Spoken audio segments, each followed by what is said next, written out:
What's up, everybody? This is the Rinky Dink Bullshit Podcast with your host, SuperFly John Lee, and his co-host, Partyman Cam, baby. And we have a special guest tonight. You all know him from OVW, Jebediah Blackhawk. Well, thank y'all for having me, fellas. I appreciate y'all getting me on here. I was on the way down here to the studio. Either one of you fellas happen to be married? I'm single, mate. You single? You married? I've had a few times being married. Well, I've been married to Miss Blackhawk going on 11 years, and, things have been a little sour around the house lately ever since I lost my mother-in-law at the Walmart. She was over there in the housewares, and I found myself over in sporting goods, and I hadn't seen her for about 45 minutes to an hour, and I figured, well, she drinks like a fish and cusses like a sailor, so she might have found her hookup at the Walmart, so I just left her. But when I got back home, she was there. So I've been paying for it ever since. Ain't nobody in the family talking to me one bit, with the exception of my brother-in-law. Now, that feller, he ain't got sense God gave a goose, but he did himself a little time there, but while he was in there doing his time, he went and got his education. Ends up going into law. So when he come out of the jail cell there, man, he got himself, what's that called when you got himself passed through the bar, and opened himself a place out there in Hawk Collar. He's over above Blind Linda's. Nope, his office is above the post office there in town. And that feller's sitting in there getting his office ready, setting his computer up, wiring it and everything. And, he gets over to the telephone. He sees this, hears this coming up the stairs, knock, knock, knock, knock, coming up the stairs out there outside. He sees this shadow pass in front of the window. So he says, oh, this is my first customer. So he's sitting there, he picks the phone up real quick, and he says, yeah, and as soon as the feller comes in, he puts his finger up, like, hold on, feller, I'll be right with you. He goes, yeah, man, I said, I ain't going to settle for less than $500,000, brother. I'm going to get you everything you got coming to you. Don't you worry, I got your back. I'm going to be the best lawyer in Hawk Collar. Hold on, fella, I'll be right with you. He said, yeah, man, no, don't worry. As soon as I get back from vacation, I'm going to get down there. I'm going to get you about $500,000. I'm going to shoot for $750,000. Don't worry, I got your back. All right, I'll talk to you later. Have a great day. He said, howdy, sir. How can I help you? The feller goes, I'm here to hook your phones up. But no, thank y'all for having me. No problem, We appreciate man. you, brother. We appreciate you being here. Cam, take over while I share this step one. Anyways, we would like to thank our sponsors, New South Wrestling. Make sure y'all check that out. October 22nd, we have WWE Hall of Famer Booker T coming. We also like to thank Appalachian Mount Wrestling. They got a show tomorrow. They do have a show tomorrow, and I believe it's also called Hardcore. No, it's Halloween. No, they ain't got that yet. That's October 28th. Okay, that's October 28th. But tomorrow they're going to be at a festival. Okay, The gotcha. Cumberland Fall Festival. We got them, and who else is our sponsor, Johnny? We like to say thank you to Slap Mob, TA Slap and Mob, them. TA. Doing great things. We want to thank Always Throwing Graphic Designs. This kid is young, but he is getting it done because his graphics are always looking fly. We also want to thank Ultimate Championship Wrestling, which should have been the first one to be mentioned, Cam, because Terry England is the man. Yep, and they got a show. They actually got a show on the 21st. Yes, they do. The 21st, the day before Doomsday. So make sure y'all check that out too. Man, I'm telling you, don't sleep on them. Do not sleep on them. And we also like to thank EWA, Elite Wrestling Alliance. Damn straight. And we'd also like to thank Bucks and Muck Catering. Mm-hmm. Best catering that you can do. Delicious food. Oh yes, and like Superfly said, if y'all tuning in, we got Jebediah Blackhawk on here. Jebediah, how long you been in the wrestling business? Oh, fella, I've been doing this going on 27 years, fella. I've been doing it a while. I started out at Ohio Valley Wrestling when it was Nightmare Incorporated. I was there for the very inaugural match of Ohio Valley Wrestling under Dandy Davis. Had a really good time out there, trained a lot, got a chance to work with some really good fellas. Y'all mentioned some really good companies that are sponsoring y'all. New South, they're doing really good things down there. Oh, yes. I hear really good. A lot of fellas that were with OVW are doing good work down there. Sure are. Dustin, he down there, he's doing good. Went in Drew down there a little bit. Yeah, them fellas are looking really, really good. New South's coming right along out there. You mentioned CCW. That's a really good company too. They got a couple really good fellers out there. Y'all named a couple more. Yes, Yep. we did. Yep, We named. got, Appalachian Mountain Wrestling. Oh, see, over last summer, I was down there at Appalachian. They put on a fanfare, brought in Larry Zabisco and Virgil, $1 Million Man, and Rotunda. Had all them fellers down there doing autographs. I got myself a booth down there. I didn't get on the show, but they were already booked. But I had a heck of a time meeting all those fellas. And who I run down there, OVW's own Hollywood Haley J, had herself set up down there. And I took a picture with Hollywood Haley J, and I tell you, it's the favorite picture I ever took with the female performer. I didn't know she was going to explode the way she exploded, and I hope great things for Hollywood Haley J.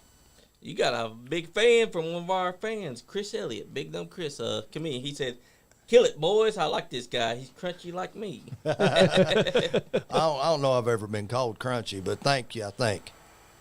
But yeah, let me ask you, Jebediah, what made you come up with Southern Discomfort as tag team? Well, feller, Southern Discomfort, that was actually Snake Williams Jr., bless his heart. That was his idea. Southern Discomfort, I was about retired, and we was out there playing the golf one day. He called me up and said, "Hey, fella, you play golf?" I'm a pretty good golfer. I shoot about 130 if I'm sober.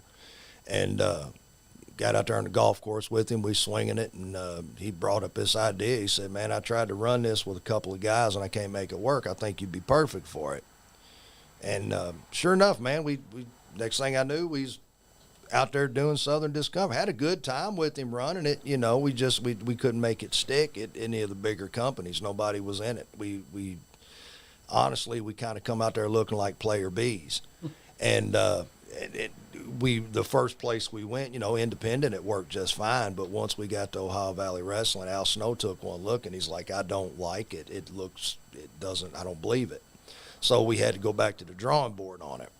I mean, he loved the work, you know, the business we were doing and the work we were doing. And he was giving us plenty of opportunities, but it just never took. So we just decided to, you know, take a step back and you know, go different directions so we both have better opportunities at OVW. That's what I'm talking about. And, you know, I was just actually looking at, you know, we were actually just looking at some of your matches on here. You want to tell me about this one, actually? Because I was just looking at this one, and I see, what's his name? Cousin Otter. Cousin Otter. Oh, Jack. That was in the very beginning, man, checking out the OVW. There's Faye Davis. It's one of those fellas you... Basham, Faye Basham. She's not Faye Davis anymore. That's Faye Basham Riley. There. Is this before you have the beer going? Oh, I was every bit of 19 years old here, man. Oh, wow. He's a veteran. You didn't say it was 1990 something. You look young as hell. That's Jack. He's got about 6 months on me. That dude goes in there. Now, I'm a pretty big kid there. I was right out of playing football in college, and I was going about 260, and Jack's every bit of 350 pounds there. And he got real big there when developmental came in. But yeah, we had a great time. Other side of the ring there, it's Mike Sensation, and that is Lucky Scott Sandlin. Scott Sandlin's one of Rip Rogers' guys from in the '90s. That one of the guys Rip was training with. Him and Rod Steele came down with Rip, and they were phenomenal. They were so good. I mean, you know, you can't say enough about anybody Rip Rogers touches. Damn straight. He's like the best one going. I mean, besides, you know, they talk about what he did with the developmental guys at OVW, but everybody he ever touched was spectacular. They had a great time. Sensation, he's one of Danny Davis's boys. He trained. He was a trainee, and they put him out there. He'd been around for a little bit, and then me and Jack, we're green as gills, but we've been working together there about. Oh, that's got to be, Dutch Mantell was there, so that's got to be about 6 months into our run. Definitely.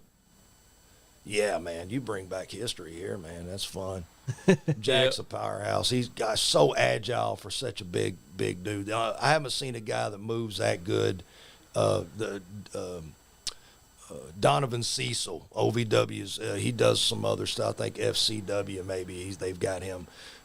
Donovan Cecil. He's Kentucky powerlifting champion, young guy, and man, this guy, he does moonsault, and he's every bit of 360 pounds. He's a monster, and he's so agile and light on his feet. I saw him work Tony Gunn there at the OVW. It was last week before last on TV, and they had just a knockdown drag out, man. It was so good, so very good. Hey, Eric Montgomery's on there. He says, "Sup, Jebediah and everyone else." Big Easy. How you doing, feller? It's good to see you. Then he said the Seymour Punks still rule. Seymour Punks. Seymour Punks. That's So, right. quick question for you, Jebediah. How did you come up with the your in ring with the In-ring overalls persona? and in ring persona? Well, feller, you want me kayfabe you on this, or you want the honest truth?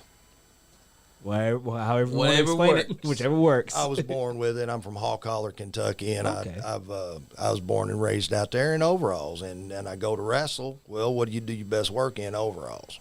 That's right. That's a pretty lame story. I'll tell you the shoot's version of it.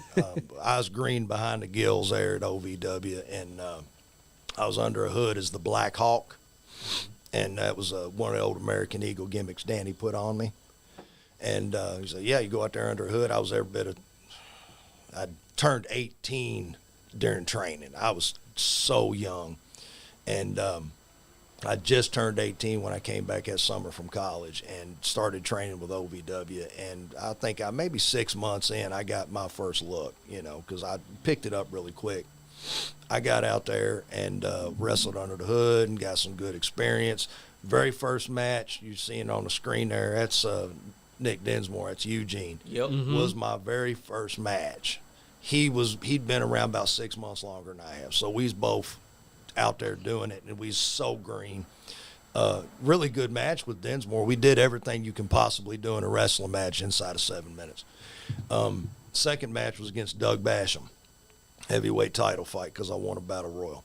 So Danny had a lot of trust in me in an early stage. I didn't disappoint him till later on, that's for sure. But come time to take the mask off, and I was trying to figure out what I was going to do, and I didn't have a pot to piss in or a window to throw it out of. And, well, you can't borrow my stuff forever, kid. You got to figure out what you're going to do. So I'm sitting in my bedroom in Mom and Dad's basement, and I'm looking at the closet, and I'm thinking, all right, well, I can get some face paint, and I can put some tights on, and I can go out there and be Road Warrior Blackhawk. Yeah, that sucks. Yep. All right, because I wasn't going to shave my hair because I had to work the shoot job, right? Yep. So I'm thinking about it. I'm like, well, you're not a bad-looking feller. I had a girlfriend, at least one, and I'm looking in the closet. What's hanging in the closet is a pair of overalls. How you doing, Taylor? So I put these, I said, well, my people are all from the country. I can pull it off. All right, I'll be from the hills. I'll be a hillbilly. We'll give it a shot. I ain't seen it in a long time. Godwins were the last one that really got across with it. Jim before that, right? Yep. And I said, well, I kind of pull him off a little bit, so I'm not ripping him off because I don't have a beard. I'm 12 years old out there wrestling. And went out there, and they just took to it. The fans liked it, and all of a sudden it just ran. The night I took the hood off, and they asked me what my name was, I kind of got painted into it because I said, I have no idea what I'm going to say. And Danny said, you're going to have to figure it out. Dean's going to ask you after you lose. And I lost to American Eagle. I had to take my mask off. And I can't remember who it was. It wasn't Jerome Croney. It was whoever was the Eagle before, but or at OVW in that time period. And I lost the match. I had to take the hood off. Dean, he'll go, so what's your name, kid? And I said, Blackhawk. My name's Blackhawk. And then I just walked off. So that's where the Blackhawk comes That's from. where because I was named a Blackhawk, and the reason I picked Blackhawk because that was like the most popular band in country music at that time. Blackhawk was the name of the band. They had a couple of really good songs out, and I said, that's a cool name. I'll go with it. Worst case scenario, I'll go kind of a Native American feel because I've got some Native American way back in there somewhere, and I can pull it off. And but no, I started. All right, so last name's Blackhawk. That's pretty cool. I'm sitting there watching The Simpsons, and it's the episode where the founder of Springfield is Jebediah Springfield. Hell Springfield Blackhawk, Right. Jebediah Blackhawk. Next thing I was like, shit, and I gave it to Danny, and Danny's like, yep, you're Jebediah Blackhawk. yeah. That's a cool story. And then here comes Jack McCubbins in. He's greener than the gourd, and he's in the beginner's class. And then, Mr. Black there, he becomes Cousin Otter. And Wow. we went on had the tag belts up there twice, wrestled Andretti's. Vito Andretti, bless his heart right now. He's going through it. He's been in the hospital. His partner, Monkey, out there. Oh, who are these two? That's Dick Dinsmore and Rob Conway. Hell yeah, young as hell. That's right. Nick Dinsmore Green come out save the baby faces, right? Yep. We had Vito and Guido every night. Every night we knew who we were going to wrestle. This is when they were moving on quite a bit. Bolin had come in. He's doing the big sponsor. Kenny the King, man, he's completely full of it, but nobody delivers like Kenny Bolin. He pulled every sponsor OVW had at that time. He was the reason they were afloat. And you got Dean Hill. Have y'all caught his book yet? Yes, I've caught his book. Yeah, I definitely pitched Dean's book. This guy is a living, breathing superhero. If you've read it, I mean, the stuff this man has done, pulling babies out of burning buildings and flipping over fire trucks. I mean, this dude is absolutely the man of steel, and he's the nicest guy you'd ever want to meet. The first voice of the Louisville Gardens to me, man, because you can hear it ringing, and it's like a ghost, right? Exactly. OVW is no different, just a silk-based voice, and you put him with Kenny the King. What a great pairing. It only got better when they brought Jim Cornette came in. And then it just really blew up. And then you got Eric Montgomery, who said Jebediah has held OVW Southern Tag Team Championships. Only 2 partners, Cousin Otter, Jack Black, and Trailer Park Trash. Trailer Park Trash, Frank Miller. Got to put Frank over. He was the backbone of OVW. He's the one that painted the walls. As I remember, he was kind of in a hard way, and Danny trained him up. He put him over. He stayed, did work security there on the overnights and whatnot. So no, Frank Miller, I ran into him. He's training training race horses now, having some success with it. And I love that guy to death, man. Broke me in. One of the fellas, because he'd been around. Him, Vic the Bruiser. They were the older guys. Flash Flanagan. And when me and Dinsmore and Conway was green, Jack was green, the Andretti's were all green, and those were the guys who had some road experience. And you got to go, when I first broke in and I was working under the hood, Danny trusted enough to put me on the road, and I got to go up with Vic to Central City. That's Shelby Adcock's place. And it was the midway between Tennessee and Louisville, and you never knew who you were going to see in Central City. I remember one night Vic wrestled Chris Champion, and Chris Champion was this big name in Memphis at the time, and I was like, holy smoke, it's Chris Champion, and I was just, oh, wow, and then I go out there and wrestle Howdy Doody, but it was okay. I got over. That's what's And all about. also, Eric said then when TPT needed help, he would call on old Jeb, and that led to Jeb turning on TPT and joining forces with the Disciplines of Sin. I believe this is what this one is, because it says Jebediah Blackhawk turns his back on Trailer Park. Oh man. I didn't know we was going to relive history here, fellas. I thought we was going to tell stories. Good flash from the past. Hey, we will. we could talk stories. We could All talk right. history and everything. So here's where it starts getting good. We're building an angle here because they brought in Leviathan, right? They're Dave Batista's coming Yep. in for Old his school developmental Batista. work. Wolfie D, he was breaking back in. They'd had their WWE run, and they were trying to come back and try something different. He came back as Slash. Jimmy's old lady, she was Sin. Stacy, wife, don't mean old lady, she's younger than he is. Yeah. By like 30 years. I understand. But no, she was spectacular as Sin. And then Brian Logan came, I believe he was up in Cincinnati. For some reason, I think he was out of Cincinnati. But Brian Logan was phenomenal too. And they put me at, I was barely 20 years old. I'd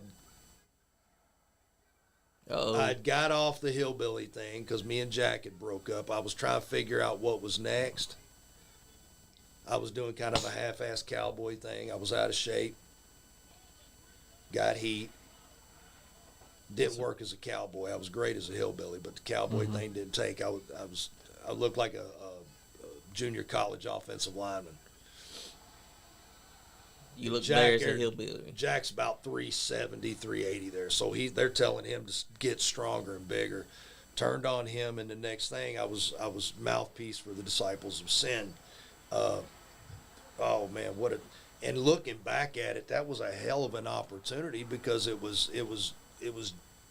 the that's the thing, man. You're young in the business, right? Right. So when you break in and you look around the locker room, you never know who is next in line, right?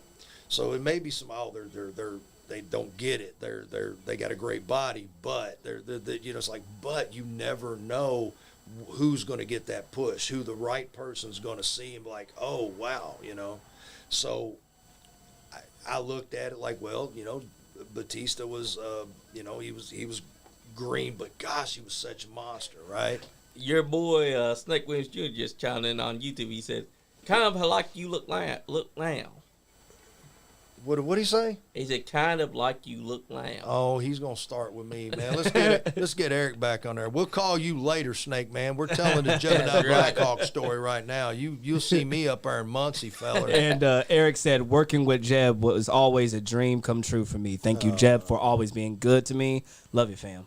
Thank you, man. I appreciate that. Big Easy there, man. He runs a DJ deal out of Southern Indiana. He does the weddings and the bar mitzvahs and the pornos. Oh, man. The pornos as well. I don't do that. I don't watch that. Me either.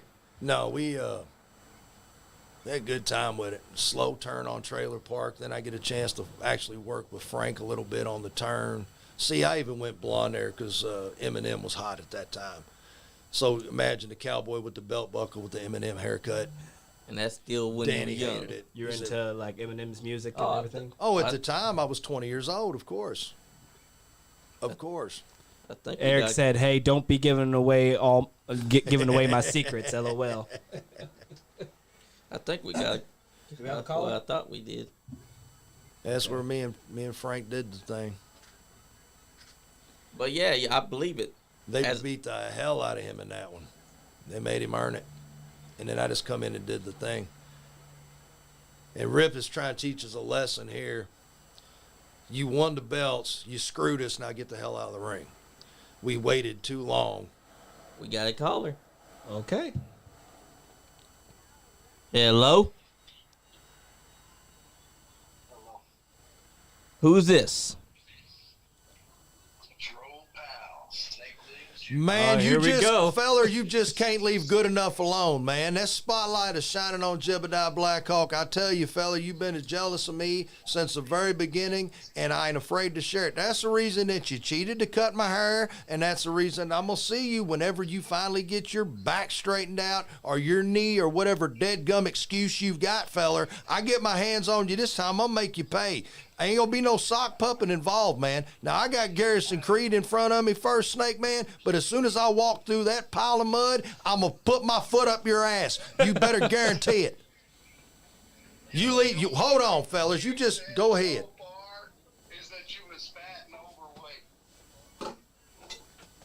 Aren't you the Rodney Dangerfield of one-liners? Man, that was the dumbest thing I ever heard. Fellers, I told you I come bearing gifts for you. Snake Williams, I got something in mind.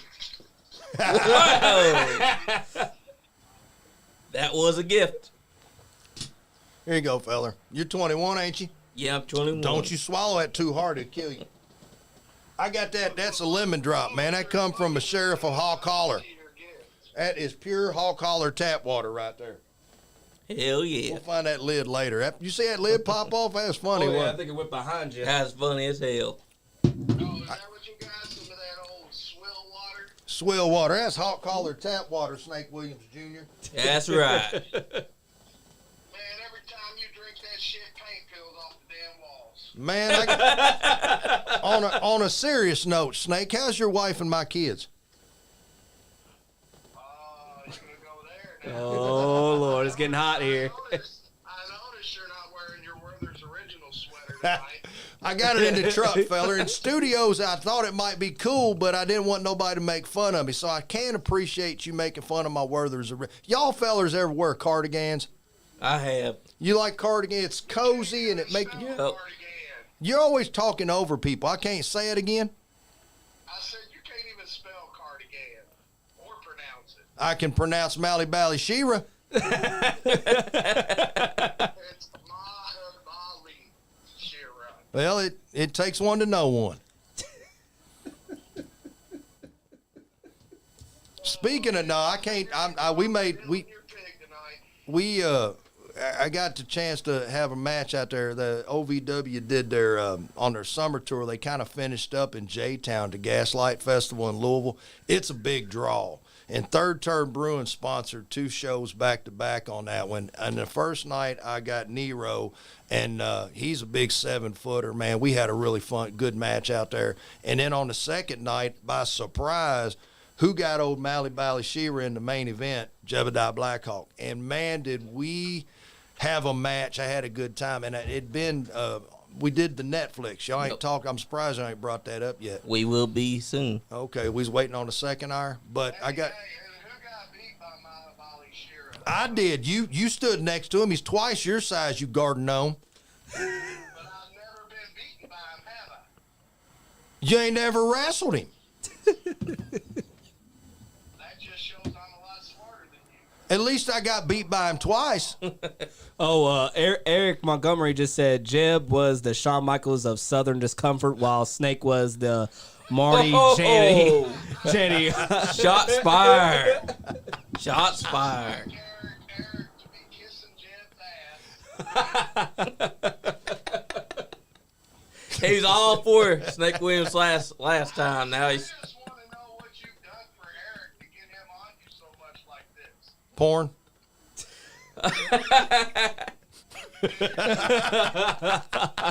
I'm just playing. I don't do porn. I don't even watch it. Miss Blackhawk, if you're listening. That's not what I heard. I heard about your OnlyFans page. It's only friends, and I have 2. Yes.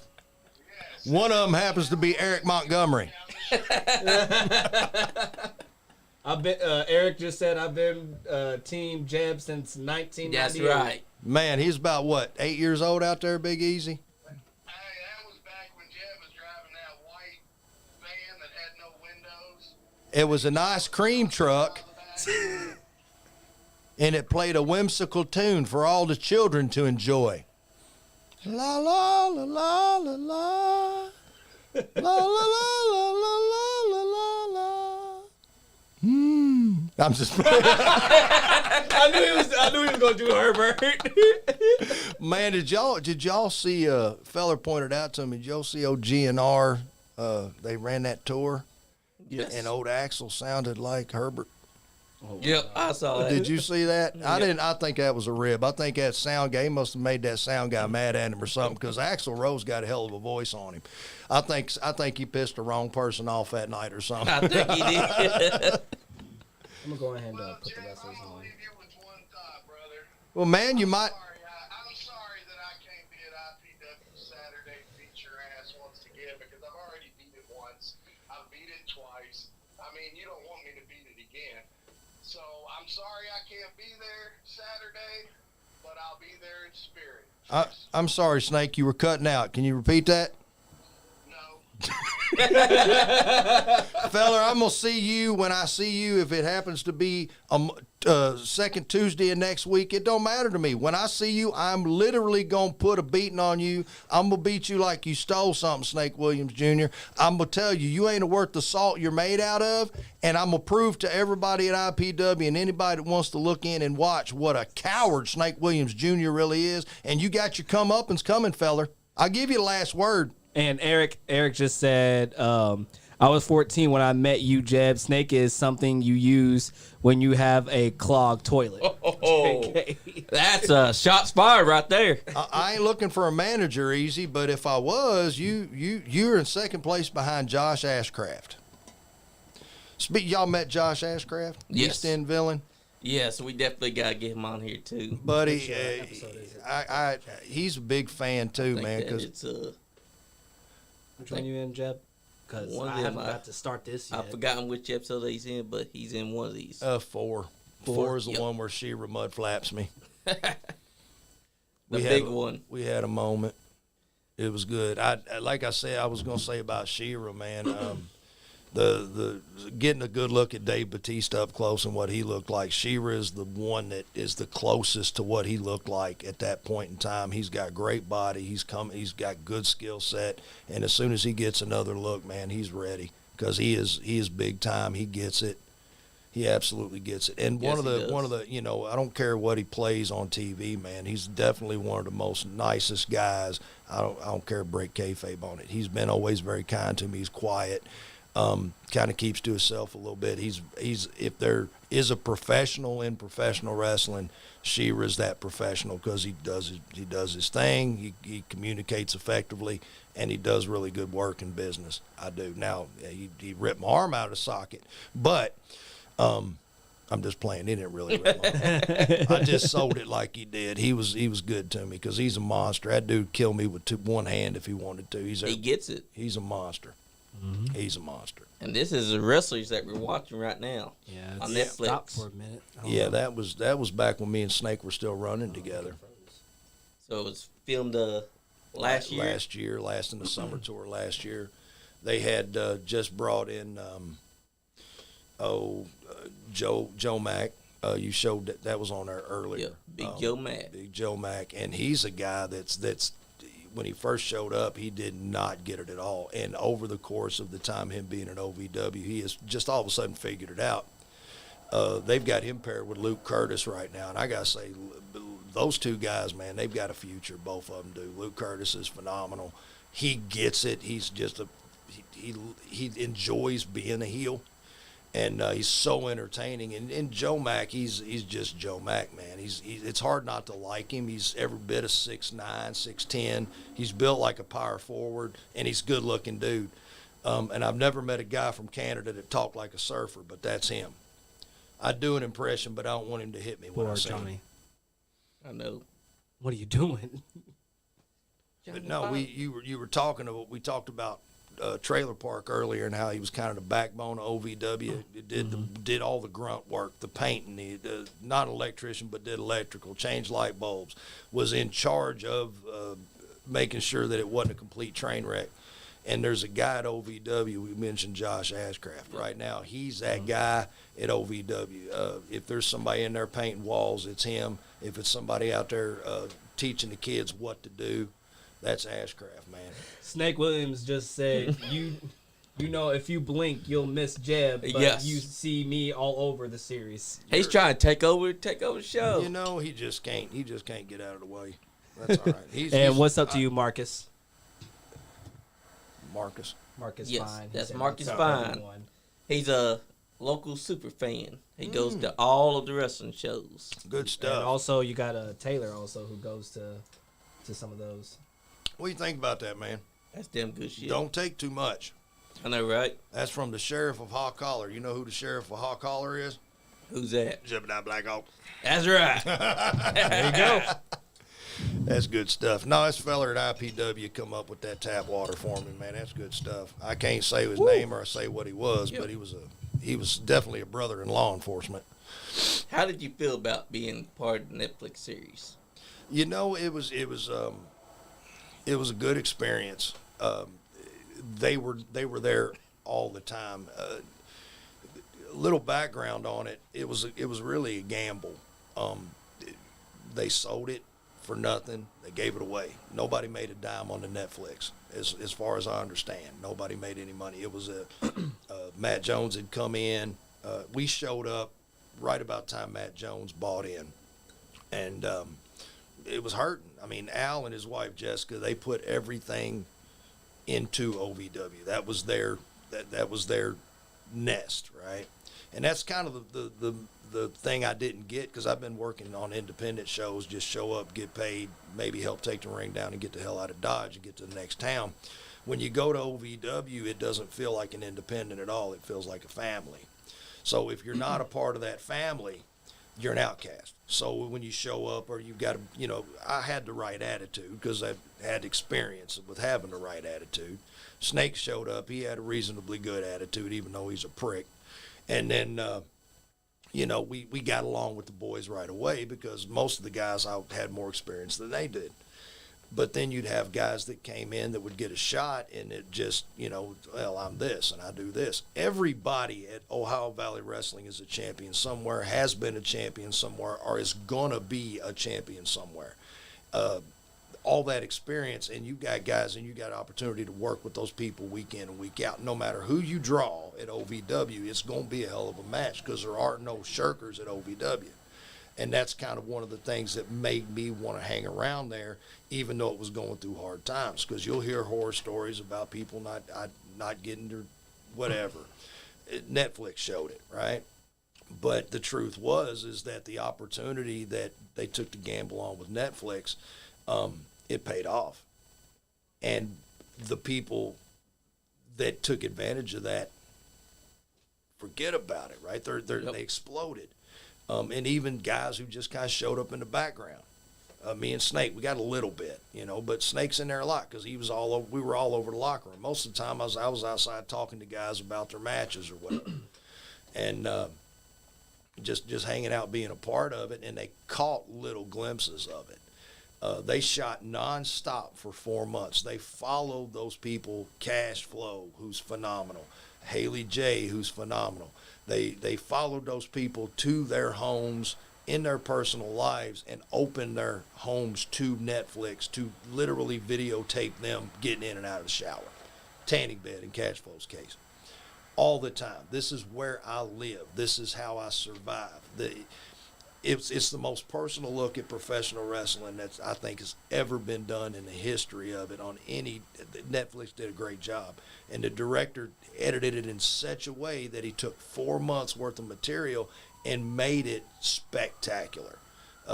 Told really good stories between Matt and Al, and he got the biggest talent, the guys that are really getting a push at OVW. He definitely got those guys across really well.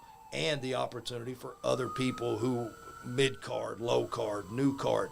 In our case, we were enhancement, right? And that's what we signed up for, because the chance to enhance Mali Balashira, the chance to enhance Tony Gunn, the chance to enhance Mook Desi or Nero, or get out there with any of the guys that come out of that locker room.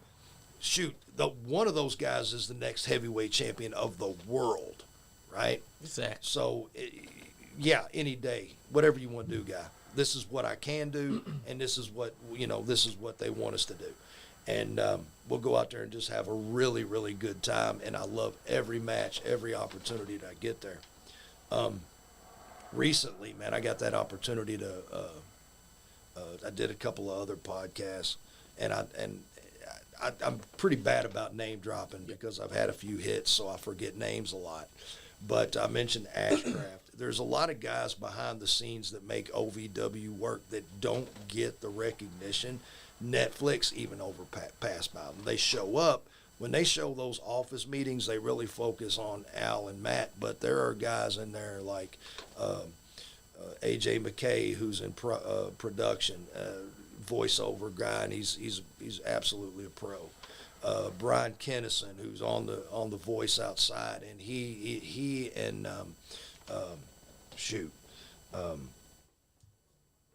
there's a lot of them. Yeah, Johnson. They're always doing the pre-tapes, and the way OVW's done, man, it's live TV. So the pre-tapes get done right before the show. They don't get edited out. Those are first take shots. Everybody at OVW gets one take. And was that way when Danny was there. It was that way when Jimmy was there, and it's that way that Al's there. You get one shot at this, go get it done. Now, if you completely screw the pooch, then they may give you another take. But one of those 2 takes are going on the air because it's literally got 30 minutes to get it put in there on the air. Exactly. So it's insane. It's a lot easier than it was in my day because it was getting taped live to a tape. So any marketing that went in blank spots, they were just blank spots in the tape. It came out of the player, out of the recorder, into the envelope, into the studio. Right, and no edits, no nothing. Danny edited it as the show was going on, stopped for his commercials, and if you screwed up his TV show, it would be the worst beatdown you ever took in your life. And nobody screwed up because everybody was so afraid of Yoda kicking their ass because he could do it. Everybody's heard the story about him and the guy that took his daughter out and didn't bring her home till late. Yeah, I absolutely believed he would have ripped that dude's face clean off because Danny was one of those old veterans, and even though he was a little bit older, he had that grown man strength. Today I wouldn't try Danny Davis. That's right. And I'm just gonna go ahead and say this. Snake also said, "Man, that Hawk Hollow tap water is just horse piss with peptides added." Well, I got a game, Snake Williams Jr. Every time they mention or you phone in, we're going to take a drink. See how drunk you can get old Blackhawk. Guys, if you're tuning in, we have OVW wrestler. Sipping now. Jebediah Blackhawk. Also part of the Wrestlers Netflix series. That's right. Man, usually I don't do this kind of stuff, but you know what? Well, you're 21, though. Yeah, I'm 26. That's right. He's old enough. But I usually don't do it, but you know what? It's only a once in a lifetime chance you get to do it with an OVW wrestler. That's right. I want to talk about another one in background fellers at OVW because he got a good place in my heart. First of all, Kentucky's got this state fair, right? Mm-hmm. And this feller's wife, Tricia, she is a photographer, right? Right. And she shot a picture of me at one of these fair shows, and it's a great shot, man. It looks like I'm flying, except there's a pole in the background. It's just me in the clouds, and I got my hat on, and I just look like, I've been drinking moonshine all day. It's a great picture. And she caught that, and she put it in the state fair, and that's Jesse Allen's wife. J-Mo, he's one of the agents out at OVW, and he's gone through a hard time. He had a transplant on one of his organs there, and he's in full recovery.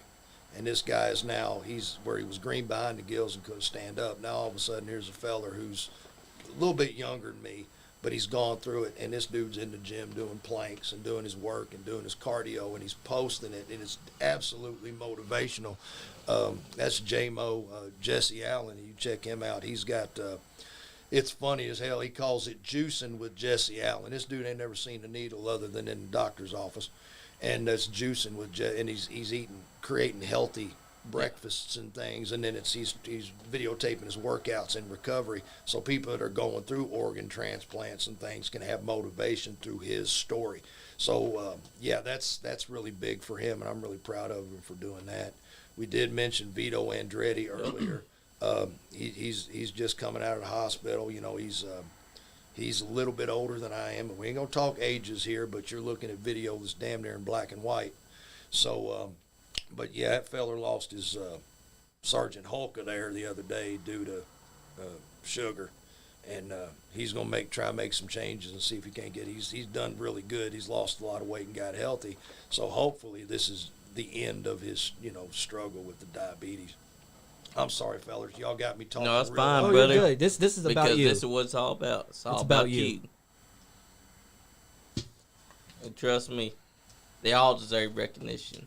Oh yeah, That's right. I got a list. OVW people. Becky Katie. She, her and Cornbread. They kind of run the roster on the school. The paperwork, the logistics. She's not a secretary, but she'd make a hell of a secretary, that's for sure. And she runs merch out there at OVW, and she does a phenomenal job in everything that she does for the company. But those are all people you don't get to see on Netflix. Those are the people that are making it work.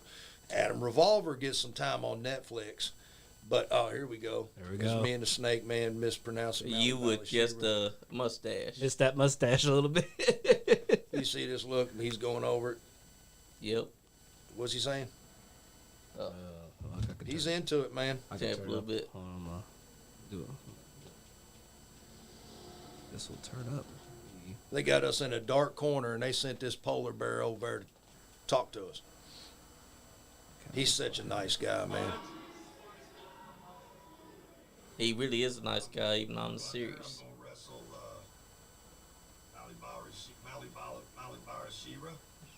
We did that on purpose. Yeah. It's like we was being the guy to correct you. You go this way, he's going this way. You might get attention, I'm talking to you. He's like, Going over what y'all gonna do inside He's, the he's match. giving it. We ain't got a lot. I just can't do a lot because I'm older than dirt. Oh, that's dirt. I'm thinking this motherfucker's gonna kill me. Excuse my language. Hey, it's okay. You're good. He's basically going over and you're like, oh, hell no. That sounds like I a mean, lot. he's not one to do a lot. Nick, what made you cut this off a little bit? Your hair. What's that? What made you cut your hair off? I was trying to look more sinister, Ah, gotcha. so I didn't want people to recognize me from before at all. I was trying to do something completely different, and it worked. I was going for Burt Reynolds without the toupee. It's like William said, Steve. I loved it. See, look at this guy, man. He could be the next heavyweight champion in the world. Yes, he could. He's got that look to him. He does, and Al believes in him too. Look at it. He throws it. Everything that he does is Bring it believable. again. Oh, I'm feeding. I'm up. I'm old. Now he I'm scoop up. slams. Lightest body slam in the wrestling business. I let your mama body slam me. Then he throws you to the corner, picks you Yeah, up. nice finish. Nice. Yeah, and we're out there in the early goings of this one, and he tried to give me more of the office. He was very giving. He wanted to shine me up a little bit, but we were supposed to be the heels. It's like, no, man, you're sold out house. Snake the Williams heel. said Steve. Steve. Yeah, I always miss that. But yeah, he basically wanted to give you, put you over and give you Yeah. that shine. Yeah, he but was. you were the heel. Yeah, he was giving me what he wanted, and when we're out there, he wanted. He said perfect. It's like Al said in the beginning. His guy fell through. We were out there, so I put him in there with us. He's a good guy. And you can see it through the fact that he wants to give y'all more shine. He's Yeah. proud of it. Look, he's a professional. He loves. Most guys take a title belt and they chuck it in their bag. Yeah, but He's he's over there overshining shining it up. He he's a champion. That's the way it's supposed to be. If you win the title should right. be treated like I mean, your baby. I mean, it's pretty much. Like Johnny's always saying, like wrestling is a work of art. That's That's right. right. And he's perfected what he does. I mean, he's believable. Now, I will admit, there was one time when I was actually down in Louisville. It was either I can't remember where OVW is. I think it's in Louisville. I can't Yeah, remember it's in which Louisville. way I was at. I had a thing going down there. I had a wrestling match because I was actually I forgot which company it was, but I was having a wrestling match, and I'm like, you know what, I actually want to check out OVW, and I went there to their office, and I didn't know if they were open or not, but I saw that they're only opens on like Tuesdays. Mm-hmm. Tuesdays is when they're actually open, and so I'm like, you know what, maybe I can try to, I don't know, maybe try to do something. Oh, what is this about Tony? Now they were mentioning how they were trying to do over. You got to remember, at this time, we're trying to do everything we can possibly do to stay afloat. They're taking a gamble on this summer tour. I'm ready to see you in there. And look, we had the Outrunners. They're doing good things on AEW. That's right. Outrunners, Uh-huh. they're great, man. Gosh, man, Rip Rogers believes in those guys. Old Turbo and them, man, they're CM phenomenal. Punk. We got a chance to. Me and Snake got a chance to get in there and shake with the Outrunners once, and they are so good, so clean. Their transitions are perfect. They've been working together. They know each other's ins and out.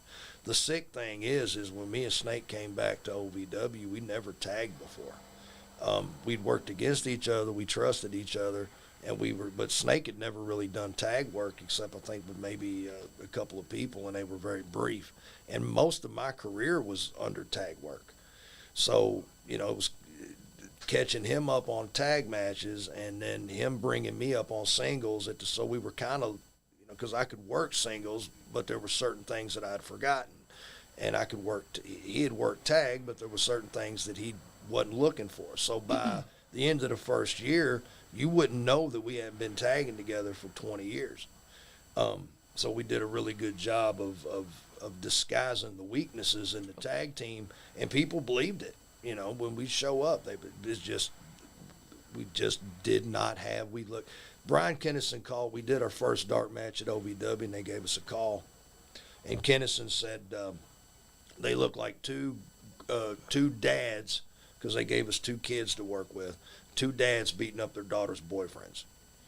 And that's not a good look, right? Yep. Because we weren't in really good shape.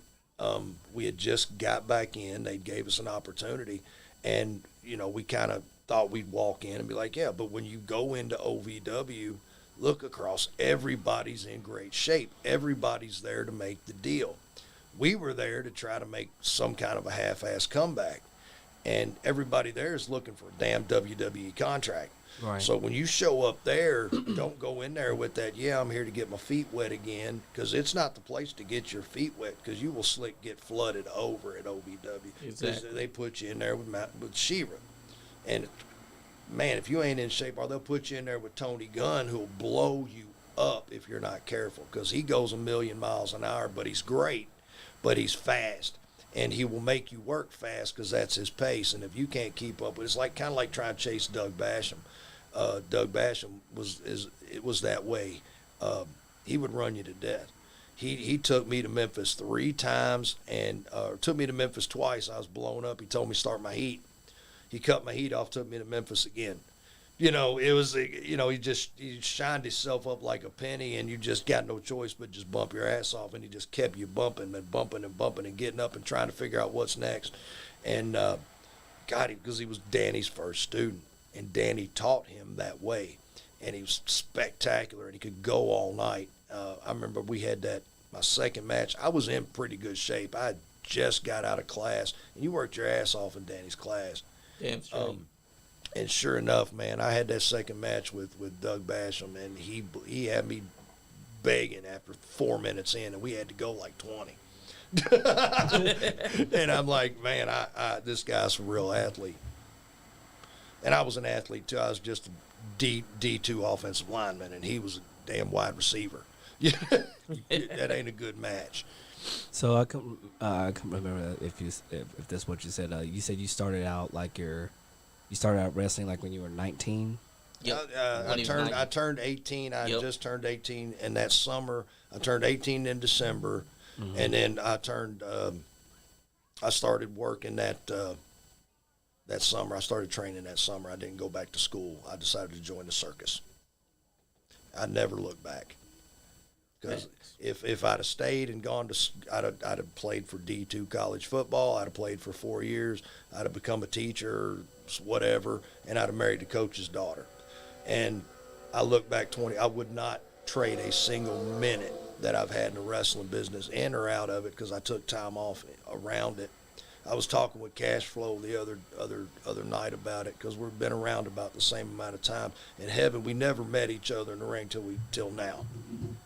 And he was like, yeah, you've been around as long as I have. And I'm like, yeah, but yours means more, because you never stopped in 20 some odd years. You never said, no, I've got to go work a shoot job to make this. I got to quit wrestling. He's not stopped wrestling. If anybody deserves, that's a veteran out there that's still able to cook, and nobody's cooking out there that's got 27 years like Cash Flow is. This dude is selling out every match, doing stuff that I wouldn't even think about doing. And this dude's out there, he's still trying to be the heavyweight champion of the world, and I think he deserves a shot at it. If it's not for New York, then at least in Orlando, because he's a monster. He's in really great shape. He's one of the instructors out there at the school, and to have the because he kind of had a backyard background, or hardcore, and he had a chance to work with a lot of really just Tracy Smothers and these guys. And Wolfie and Jamie and the guys that I never got a chance to really run with, he would train with those guys. And and he's so good. God, I wrestled him I got an opportunity to wrestle him. They pulled me in a main event with him on a spot show. And we went 2 out of 3 falls, went every bit of 30 minutes. And I got to say, it's one of my favorite matches was working with Cash Flow. We got someone on the phone for you. Is it Cash Flow? It's someone you know. It's not my wife. Is it Snake again? Hello. You know, Jebediah Blackhawk, a.k.a. Judas. Is that Eric Montgomery? Yep, that's him. Mm-hmm. I knew that. I know that lisp anywhere. Hey, that country coming out of me, man. How are you, my friend? I'm good. How you, brother? I'm living the dream, man. I'm sitting here on the Nice Guy Andy podcast drinking moonshine with these fellers. You bring your nice clothes out tonight because it looks like you got your nice overhaul. No, I dressed up for the occasion. I put on a shirt, and I got my Werther's original sweater in the truck because it was a little warm today. So I got to ask you the $1 million question. All right. Who was your favorite partner between those two that you tagged up with?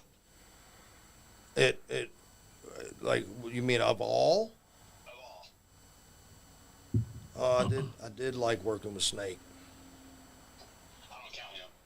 Oh, yeah. So he's put you choose an honor no matter what. Man, I loved working with Frank, but he was a million miles ahead of me. I was still very, very green, and he had already, he'd already done so much and worked with so many guys. I really was a hindrance on him. They paired me with Frank in order to bring me along faster because I was so young, and he took really good care of me, and the guys that we were in there with took really good care of me. I remember when you went from using Cotton Eye Joe to some Hank Williams when you were changing your character. Yeah. That's one thing I always liked about you. You know how to change your character with the times. Like you got rid of the overalls. You did the blue jeans, the shirt, the cowboy hat. You had the blonde freaking top of the head dye job. Golly, we were just looking at that video, Eric. It's so funny looking. So that's a good-looking kid right there. Like I said, I'm proud I got to work with you. That was a kid's dream come true. I mean, I remember the first time I met you, Scottsburg, Indiana, at an OVW house show in 1998. Bless your heart. I can't even remember 1998. I'll try though, but I remember you, Big Eric. You and It's medium size, Eric, bro. My journey I've been on for the last year, the weight loss journey. Well, you're doing good things, man. I saw you at the show. OVW was over a couple Thursdays ago. We got the picture together. Yeah, man, you're doing great. You keep it up. I'm proud of I wish I could see you and Jack tag up one more time before I call it quits. Well, now I'd be the big one because Jack only weighs about 100 pounds soaking wet because he made a lot of good changes. I think. I'll just give you a quick holler. You're my brother from another mother. Always for life. Yeah. I love seeing you. Always got to bring them memories because those are the best ones to remember. It's the old days. Davis Arena. And Well, Eric. One freaking building that was like a hot box during the summer and a freaking ice box in the winter. Well, I appreciate the hell out of you, Eric. I think the world of you, buddy. Your family, brother. You need to take that belt from Johnny. Johnny, I always give him crap too, but. Why you always give me crap? I don't know. I've seen this kid work. He probably runs circles around me. I'm slower than Christmas. Well, y'all take care. I love you, brother, and hopefully I'll see you on another Thursday when I go back to OVW. Thanks. You do. Later, guys. Thanks for calling, Eric. Eric's a good man. I love Eric, man. I love him to death. He's been around there. He shows up and you start to have flashbacks. 1998, man. Me and Jack were running hard. Jack was probably my favorite one from back in, man, because we were tearing the road up together. He was, we were both terrible influences on each other. I'm not going to tell any stories because I won't bury nobody, but man, I had a good time running with Jack. We never really got super duper close when we weren't working together. It's like on the road we were tight, but when we got back home, we kind of went our separate ways. Yeah. With Snake, the wives were hanging out. We were, what were you doing Saturday? We're not on. Oh, well, let's go play golf. Okay. Oh, we're going camping. Yeah, we'll meet you. And we were hanging out together, and that relationship with Snake is what made us. I think that was what made us work so well together, not working together for so long, because we kind of talked about it all the time. Chance to go on a road, and that's the thing guys are missing, man. I went on a road trip when we first came back in, and it was a carload full of people, and everybody's looking at their cell phone. And when I broke in, I'd be in a car with like Frank Miller, our Vic the Bruiser, Flash Flanagan, Sean Venom, Jason Lee, Robert Briscoe, those OVW originals, and probably best referee, one of the best referees in the wrestling business ever was Robert Briscoe. Hell yeah. Phenomenal guy, man. He got it. He loved the business.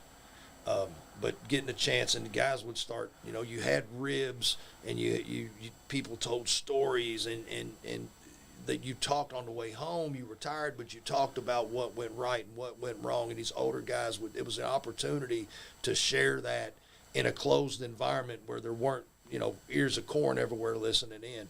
And, you got close to guys, and in some cases you partied with guys, or you went out after shows or whatever it happened to be. And when I looked up and everybody was on their cell phone, I'm like, how much it's changed. But when me and Snake would go, we cut up and talked the whole time. Phones were away. If we did pull the phone, it was to take a quick thing for the social media or whatever. That's but right. we a lot of the visitors that were just now coming into OVW would jump in the back seat and go because they were looking for a ride. So like one of the first ones we took was Michelle Green. Or I took Michelle Green. I don't think Snake was on that one. Tiffany Neves. She's the women's champion at OVW right now. Real quick, we met her at Ultimate Championship Wrestling. Okay, she's getting around. She's got the AEW look, like Layla Gray. She's already made her mark down there. She's headed down there. I think she got the look from New York too. Tiffany's phenomenal. Her guy, I don't know if that's public or not. She dates one. He's really, really good. I got a chance to work with him. He gets it at such a young age. It's great to run into guys that are young and they get it, and they do everything. And it's, that's the beautiful thing about OVW. I've not ever had a bad match, even if it was, if it was short, if it was long, whoever it was. I've just really enjoyed the opportunity to go back. And even if the title is your, enhancement. Yep. Then by all means, let me enhance these people all I can, because I'm having a ball working with these guys. And if I make them a little bit better, then that's a feather in my cap, And you get the chance to work with guys who've been around for a while, Cash and Tony, and golly, man, what a great opportunity. And I'm not taking away from any other companies, because there's some growers and showers out there and everybody, but it just, OVW has these aspirations of being more than just that independent feeder for a big company. They want to be a big company. To get your people from A to B, OVW is not the end game for you. We want you to make good money. And there's a lot of people that have been hanging around for a long time, and they're not. They're still hungry. You've got to say, well, what do I have to do here? Well, you can change what you're doing. You can change your look. You can try something different. If you're too long in the tooth, like I am, you start making that transition from wrestling into film. So I've done a couple of things. If I can, I've been me and Snake. I'm sure he brought it up when he was over here. We did some work with Paul Allen, right? Right now that he's started with Holly McCack, they've got Allen and McCack Productions. They're shooting movies. We did one. It comes out this month. It's The First Harvest. In that one, Paul's big villain. You know Zodi. Yep, Zodiac. Zodi shows up in that. He's got a cameo. Me and Snake got the cameo in it, and it's all really good long cameo stuff we've got for him. What was the young girl that worked out? Met her, Chloe Lutz. She's young, but she's got a really good skill set for an actress too, man. We had a fun time playing with her.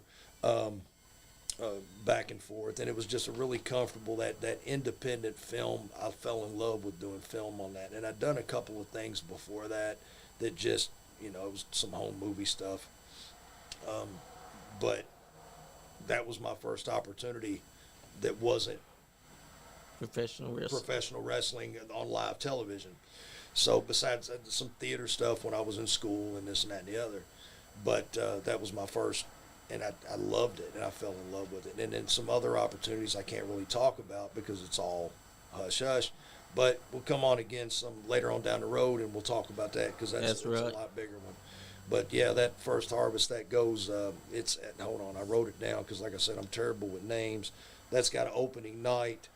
Shelbyville, Indiana, is at the Strand Theater. They've got the big premiere for that in Indiana on the next Thursday. So I'll be missing 2 TV tapings at OVW to one. Come do this, which has been an honor. Thank you for having me. We appreciate it. Going to hit that first harvest premiere. So hopefully, that should start panning out with some other things. I did just do. I just got on with Helen Wells. They're a talent agency, and they've brought me on there. They've signed me to do some work for them on some different projects down the road. So as I think about getting closer to the end of it, then OVW teases a season 2 of Netflix. Well, do I have a story that Netflix or somebody out there might be interested in? Probably not as interesting as Cash Flows or Haley J's, but will it sell tickets? Is it worth one episode? So do I hang out? So yeah, I'm absolutely not willing to give up the opportunities at OVW. That's so right. Yeah, will I, Kentucky license, you got to be you're over 45, you get checked out every year. Hopefully everything's still working just fine. I feel great. I'm in the best shape I've been in forever. At least I look like an NFL lineman now. I don't look like a D2 lineman. So I have been putting in some work. Snake, he's been putting in some work, what we look like now versus what you were showing earlier when we showed up at OVW, daylight and dark. Because that's the first thing Doug Basham came to me, because I've known Doug for a long time, and he said, you got to work on your body.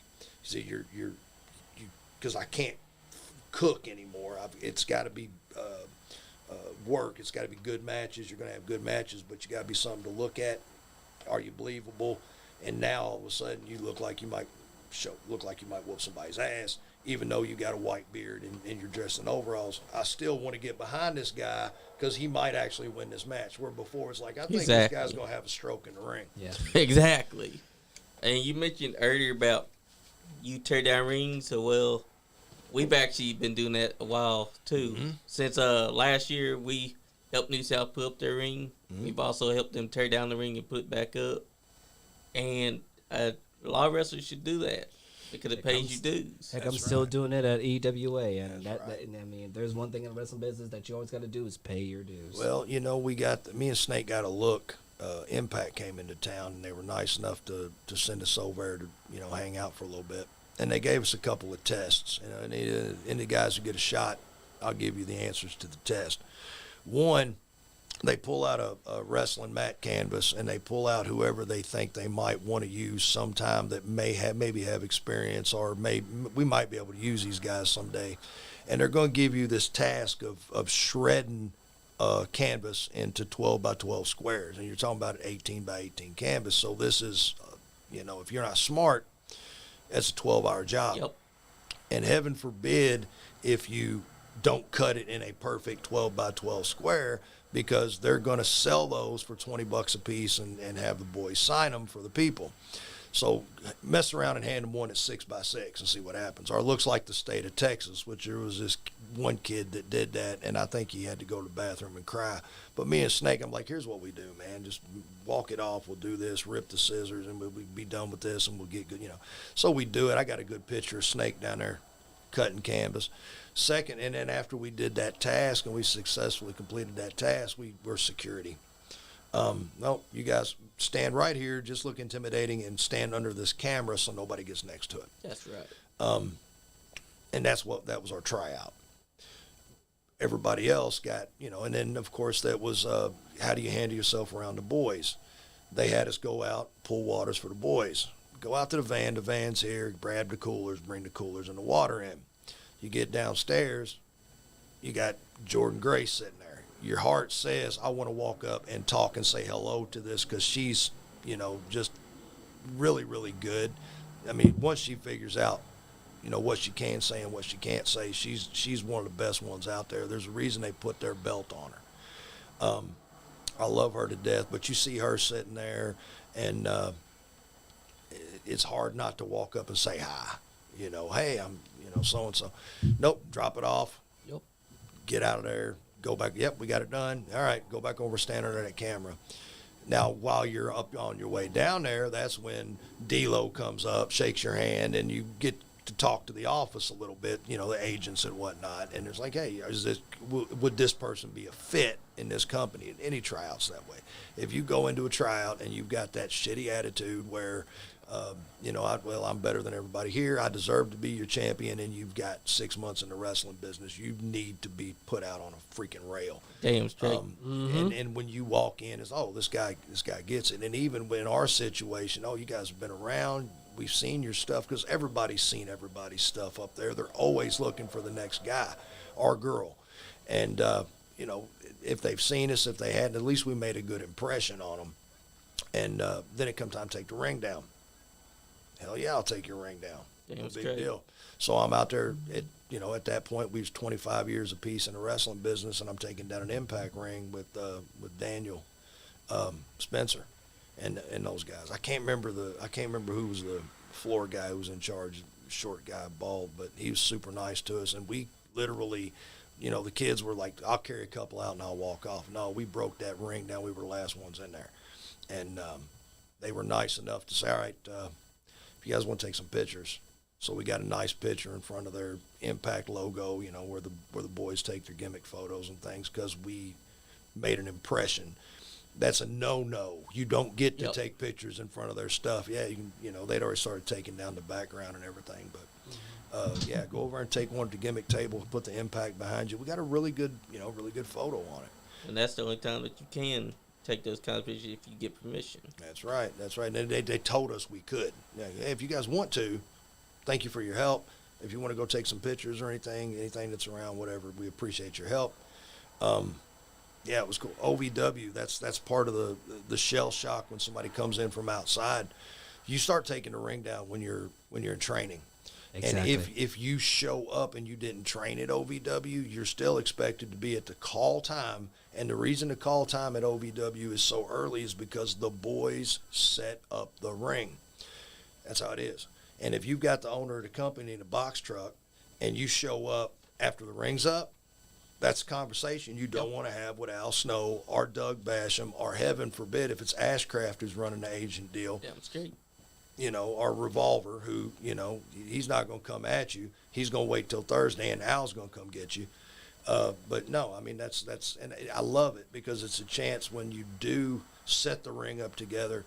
You may not make it in the wrestling business as a wrestler, but one thing that OVW school does is teaches different aspects of the wrestling business, not just the wrestling, but the production. Because a lot of people that go to school at OVW have no interest in getting in a ring whatsoever. They want to learn how wrestling works, how production works. And you go to university for that, that's $100,000. But you can get hands-on production experience with live television at OVW for a hell of a lot less than $100,000. And it's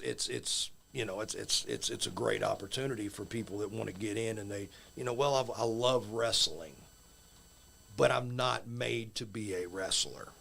And that's what we need more people like, you know, Yes. just because that's why I keep trying to tell my friends and everybody, like, yeah, sure, like, you may think that, in wrestling it's the wrestlers that make the show, but no, there's more to it. Referees also make the show. The fans make the show. The people who set up make the show, and even just being part of the production, like New South. Like, I want to wrestle for New South, but what I'm doing right now is just I'm going to New South, taking wrestlers' gears to the back. Yeah. Because I'm providing a good service, and that's what I always wanted to do. Always want to do. I may not be a wrestler in there. I may never be a wrestler in there. Who knows?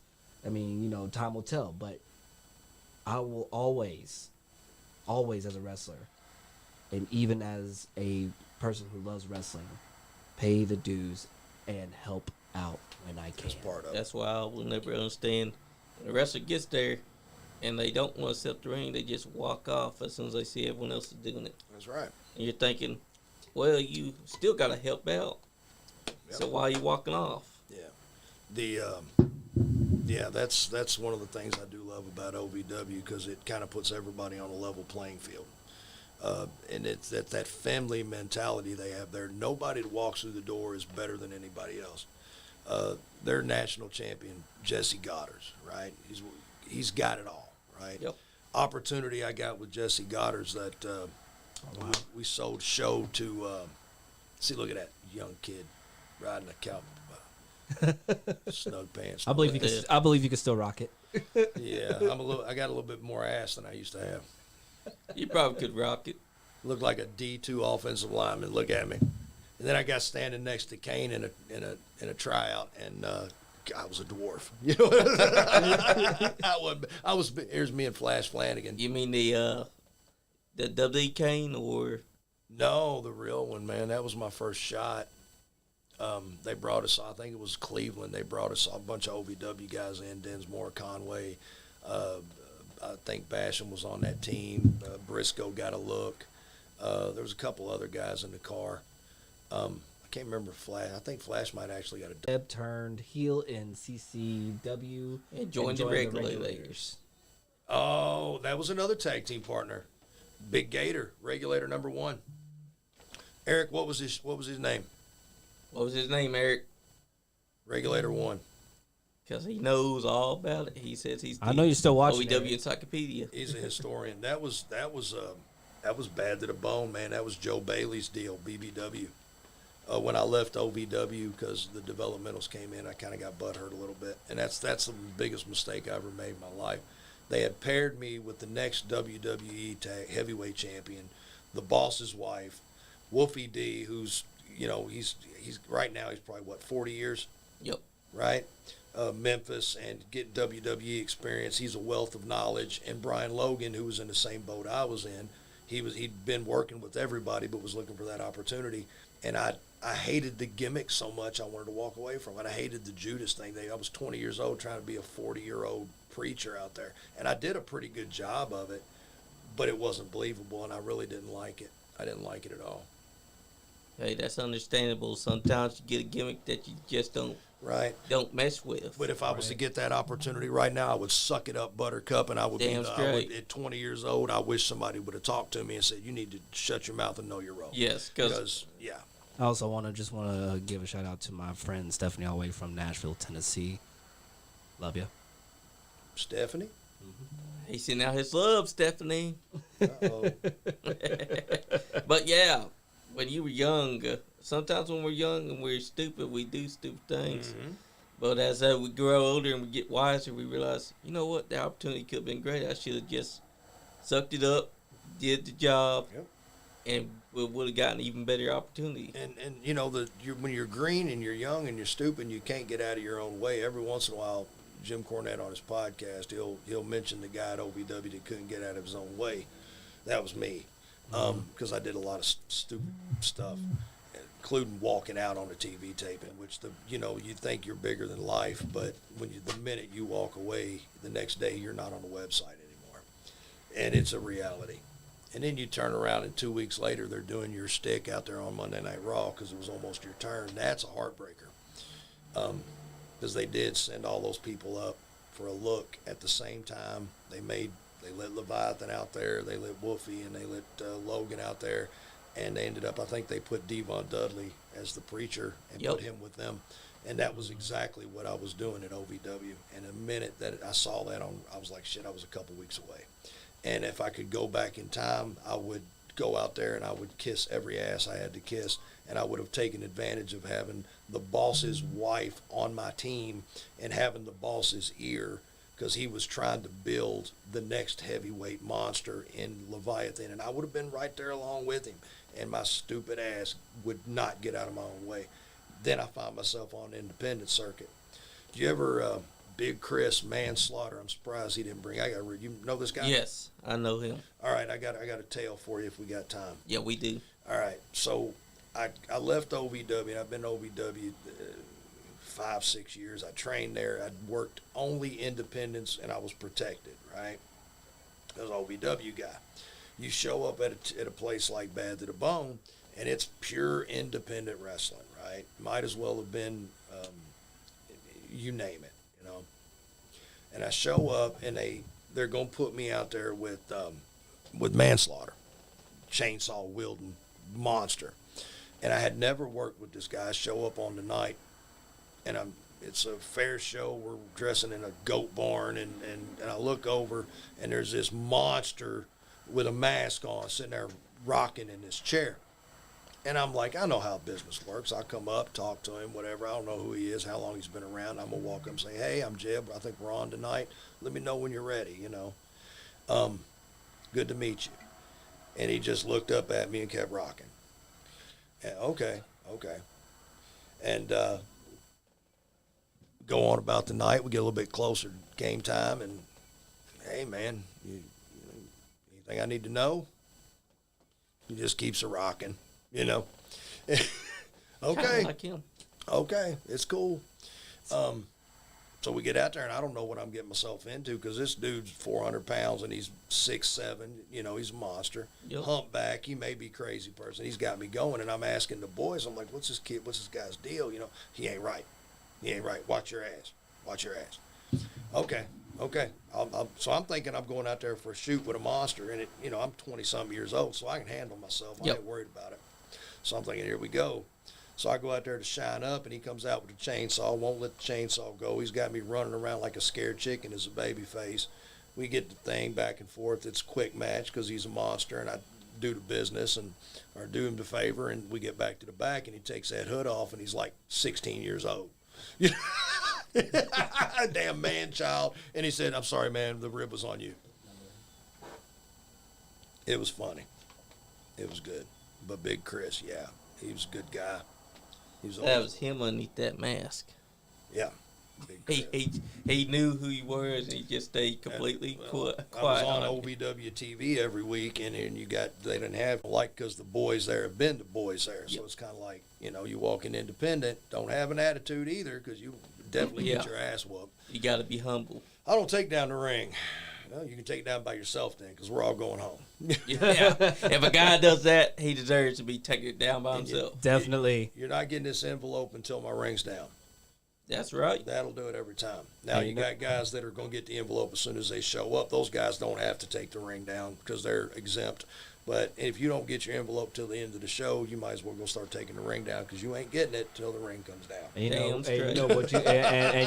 And I know what you said about the showing up there early, putting up the ring. Right. That's how actually Adrian runs his company. We get there at 11:30. We set up the ring, and then because we like to get as much training done as we can. Good. And that's the way it's supposed to be.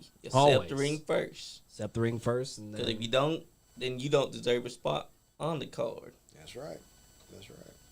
There's too many people like that out there nowadays. Think that they're gonna come in, win a championship, and that's how it works. But no, or just rush into it. Like you cannot rush it. It is a definite process of becoming step by step. Because I started out at KPW as a security, and then we had a guy named Nick Himes who used to do ring announcing, and then after KBW shut down, went to Tennessee, started doing shows in Tennessee of RWA doing security. Then I went up to be ring announcer, and then became a wrestler. Some people are like, hey, all these opportunities are coming for you quick.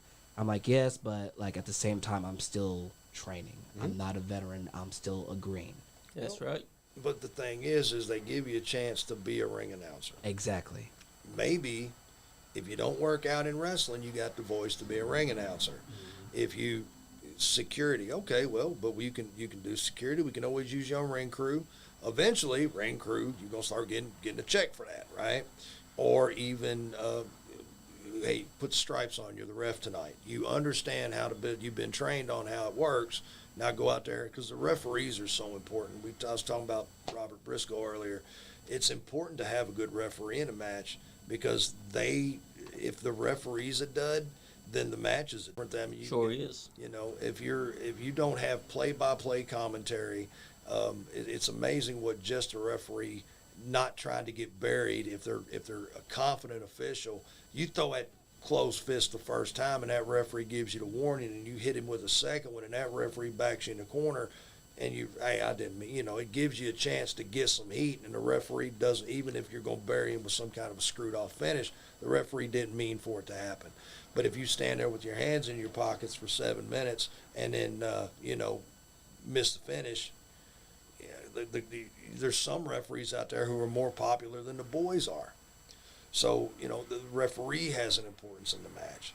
The security, a lot of times, you'll put something together and you need an extra couple sets of hands on it, and the security is the only thing you got without a big run in or something. So, hey guys, let's come to the back. We're going to do something here. This is what I'm thinking. Blah blah blah. Right. Or you might have. I do a spot with a referee in a lot of matches, and I don't do spots. I had a dog named Spot once, but I'll do this shoot out of the turnbuckle, and I'll do-si-do the ref and do the comeback on it. And a lot of referees look like like you got two heads when you say, "What do you mean we're going to do something?" It's like, no, because it'll pop. They'll go crazy for it when they see it, and they do if it's right. I've had one referee that nailed it, and I walked right past him because I was so used to referees missing it that I walked right past him, and I was like, oh shit, he was in the right place and I was in the wrong one. So even you still blow that's why I hate calling spots, because when you blow one and you've been doing it for 27 years, you feel like a total jackass. Yep. But it's not your fault. It's always the littlest jobs that can make a wrestling business look good. And if there's one thing that Ricky Morton taught me when I went to his training session, is that a good referee can make a bad match look great. That's right. And a bad referee can make a good match look like shit. That's right. OVW, like I said, they got Spencer down there doing some officiating. Jake Cloyd, he's one of the better ones right now, but he's been training, and he's almost as big as some of the boys are now. He's getting yoked. Good looking guy. He's got a good future if he wants to continue officiating. He's trying to get a job with one of the big companies, and he'll get it because he looks like he could hold two grown men apart. Yes, he does. Josh Patterson, he's kind of got that Joe Wheeler thing going. He's a basketball ref, but he's aggressive, so he's a good referee for wrestling. And then you run into some referees that keep their hands in their pockets and they don't know. And if you got a double knockout and they don't start counting to 10, well, we're waiting for you to start counting so one of us can get up. Or they don't dress like a referee should. They show up, they got their shirt untucked, they look unkempt. They're not professional. Right. They just stand around, or they stand inside a corner, and they mess up the guy's spot because they don't want to do what they're supposed to do. The ring announcer in flip flops. Yep. Come on now, you put that foot forward, and ring announcers show up. AJ McKay was talking about that at one of the fair shows because he showed up in a shirt and a tie, jacket, because it didn't matter if it was in a summer tour there. You may be in the middle of some town underneath a red light, and it'd be 112 degrees, and he shows up wearing his coat and his tie, and that's professional because he knew he was doing the announcing for it. And then you'll go to some shows and people show up wearing an Aerosmith t-shirt, and like, this does not look like it. You really just charged me $20 for this. And then the wrestlers show up, and you're waiting 8 matches of guys that don't look like wrestlers to get to one match of guys that look like wrestlers. That's kind of when you take that independent work, and you go to shows, a lot of people don't get it, but some promoters do. And they put their best foot forward, and it's a really good production. I mentioned IPW earlier, up there in Muncie, Indiana.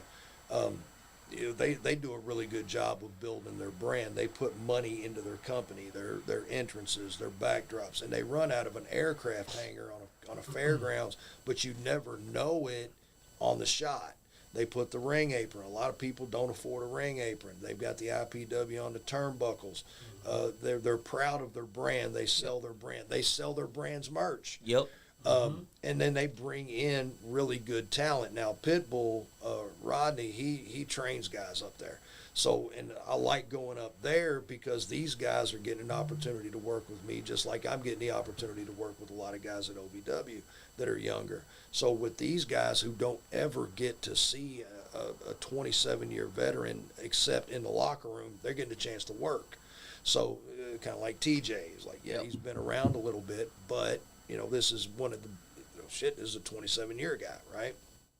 So they step up, they have a good time, and then the biggest thing that I can honestly, no kayfabe aside, the biggest honor I can have, whether it's considered enhancement, whether I'm getting a push, whatever it happens to be, when a guy comes up to me that's been around for a couple of years and he goes, "That's the best match I ever had." And that's a great compliment. We didn't do anything, because I don't do anything. It's all hillbilly bullshit. I don't really bump a lot. I sell the shit out of everything. Hit me once and let me, and make it mean something.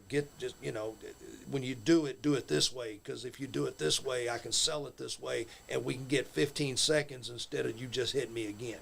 Then when you hit me again, let's do that. And they've never heard that. It's like, I'm going to hit you 15 times, and I'm going to shoot you around, you reverse me, give me a flip-flop, flippity-dip, and then I'll do a thing, and then I'll do a moonsault, we'll take a break, and we'll start over. Or I can grab a headlock, and you can try to get out of the headlock. And nobody will believe it because you weigh 106 pounds. Yep. But when you do finally get on top and you're aggressive as a bad guy or a heel, they're going to hate you, which is your job. You got, that's why I love the business, and I love the position I'm in right now, getting called into places and getting to work with places. And IPW has given me and Snake both that opportunity. They were one of the first companies that gave us when we made the tag team Southern Discomfort, and they pushed it right away. They were in love with it. There's Judas. There he is. I was 20 years old. So I'm gonna ask and you. And that was your gimmick. That was my gimmick. I was the dark preacher. I just want to ask a real quick question. Out of all of your wrestling gear that you've had on, from what I've watched, which one would you say would be your most the one you love to wear most in the ring? I'm wearing it right now. The overalls. Right now he's wearing it. And that's the thing, is because we made that run with Southern Discomfort, and we're trying some different looks, and it just was not getting across. And I said, Snake, we're so close to the end. The transition, you can't do it forever. Your bump card eventually runs out, and I've been blessed enough to have taken enough time off and to have learned to work in a way that I can protect myself and be confident enough to tell a guy, hey, we can't do that, because I won't be able to walk for 2 weeks. We get through that I said, since we're so close to the end, I want to go back to what I started with. Not the mask, not being the Blackhawk, but the hillbilly thing, because now I'm able to do so much more with it because I have the experience behind it. So it's not about the wrestling. It's about sitting there and you giving me the first 6 minutes of your podcast just telling a bullshit story about something that never really happened. Yeah. Shout out to Andrew Browning. Yep, Andrew Brown, you the man, big doo-doo. But you know what? This is basically you. Ramped up to 100. That's right. Mm-hmm. That's right. Because if you see me out, I'm probably wearing overalls anyway. Yep. So my money's on Jebediah versus Snake. my money's on Jeb. We had a really good one, man. Like I said, they brought. We were talking about it before the show. We set up the hair angle. We did me and two guys under hoods that were supposed to be whoever. They brought Kripke in, Jared Kripke, one of the best talents out there right now on the independent circuit. I love Jared Kripke. I got his T-shirt, and he's a member of Southern Discomfort from when we booked JICW, runs up there in Middle Indiana, and we picked Kripke up and said, yeah, man, this kid's got it, and is just changing a couple of things, but he does everything he does so well. They brought him in for me, he and I, to do a match together. And then followed that up with me and Snake, but brought Manny Domingo in. Manny Domingo is one of the best talents that's at OVW right now as far as the cruiserweight division. This guy can do everything. Now he's kind of got he's kind of got a Rey Mysterio thing happening. He's short, but he's so athletic, and he's kind of squat, so it's almost like a smaller he could do the Rey Mysterio thing. He's just as talented. He throws this nasty 450, and the match you're watching, this is me and Snake, and I pretty much dog walk him, and then they get heat throughout the match. Kripke comes in, nails me with the gimmick, gets the falsie, and then they got the distraction. Snake goes out off one punch. I punch him in the nose, and he goes over here to the corner, and he sells it like I really broke him. And the referee goes out and they just ate it up. That's IPW. They got that on the YouTube. That's how you work though. Okay. Gosh, they Got that heat, get that heat, build it up. Definitely. They hated it so much, and he got so much heat out of it. And then we had to turn around because I lost, and I had to get my hair cut. And then they hated that. So it was like they just had so much heat at the end of the night that we were looking for the comeback, and then he got injured. But It sucks. It's a heck of an angle going on, and then they're still doing things with it up there. As soon as he's ready to go, we'll get back in there. But So who's this person coming out right now? this is sponsored it. They were one of the sponsors on the show. Nice. So they said, hey, somebody's got to get their hair cut, and I volunteered for it because they've been so good to us. They pay us really good. Their money's always right, whether they were drawing 300 or drawing 150. And you see this house here, that's one of those 400 house nights. Okay. They're doing 400 there, and they hung around for it because they wanted to see me and Snake bang. And they put us on early enough in the night. I think we were right before intermission, or right after intermission, because we were out there at intermission because they set the barber chair up. So we were out there at intermission taking pictures about a barber chair because everybody was speculating on who was going to win it. So there was stir. We had created the crowd to stir, and they were invested in the story we were telling, so it sold tickets. It wasn't just two guys that were going to wrestle showed up and decided to wrestle. We actually built a really solid angle at IPW, and they were nice enough to let us do it. And it reaped benefits because they drew they've been drawing good houses off of it. Okay. That's what I'm talking about. That's what wrestling's supposed to be, being able to make the crowd invest in what's happening. Now, who's the third person? 'Cause I didn't see him. That's Manny Domingo, Okay. right? That's someone that we definitely got to get on here as well. Oh, yeah. You need Manny Domingo. Super sweet guy, man. And he's so talented. He's out of Texas. He transferred from Texas to OVW to get to work on his craft, and he gets it. And they're pushing him to the moon in the cruiserweight division. He's a little bit smaller, but he's so clean in everything that he does. It's crisp. It looks like it kills you. That 450. I mean, he may go about 180, if that much. But man, he was so beautiful on it. I saw him hit it at OVW. I was like, we gotta get this in this match. I'll let you finish me off with that. That's And what it's all about. We created it, and then when Snake, slides in, because he really just heals the whole way. He's selling that he really don't want to get in there with me. He's such a good heel, and that's another thing we ran into because we pitched Southern Discomfort as heels, and everywhere we went, people wanted to like us. They wanted to like me, and then Snake, as most of his career, had been working as a heel. Yeah. So for him to try to learn how to not only learn tag team wrestling, but babyface tag team wrestling, but we did a good job of disguising our weaknesses as a team because we look really good together. Now, I couldn't help but notice here because this is the first time I've ever seen an independent show, and then you got the the little announcer table and the ring table right at the ring. Yeah, I've never seen that. Didn't they used to do it way back then? Yeah. Always Yeah. have it close to the ring. Yeah, once they figure out their hard camera angles, Mm-hmm. and they need a handheld because there's a lot of action, and they've got a pretty good crowd. They're missing the risers for the background, so it doesn't look like a big of a crowd. But what they do is they sell out tables. I think they sell tables for $125, and they sell out the tables, the Golden Circle, every show.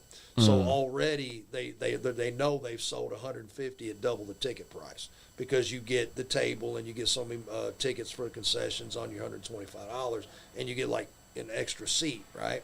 Mm-hmm. And then general admission falls behind that, but it can go up to 8 rows back, and then on the back side they'll set risers.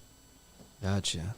And y'all got the crowd invested. Oh, they're in, Definitely. man. They wanted to see us kill each other, and we do a good job of trading off in the beginning. Yeah, you came in with you came in with that fire. This Yeah. is my kind of wrestling. Well, You're able to definitely. do it. Yeah, he'd been ducking me for 3 weeks. He'd been putting people in front of me, so the mentality of the match was very, we've got to fight. And then he's a brawler, and knowing him personally, I knew I was in for a fight. So the psychology was really easy to figure out. We're gonna trade punches, and we don't have to worry about the babyface throwing the first punch because you turned your back on me. That's back right. when. Now he And- gets a little nastier, so I get the chance to get him heat early because we wanted to make sure that he got over as a heel. So yeah, beat me up. That's right. That's the way it's supposed to be because that's telling the story. Selling the gimmick, looking at the kid on the front row, working every side. Get up off your knees, trying to fight back. He'll come get me here in a minute, and I'll be ready. That's the way it's supposed to be. Yep, it's good back and forth. We got good. I think this is one of my favorite matches. This is my kind of wrestling where you're telling a story and you're building up to it.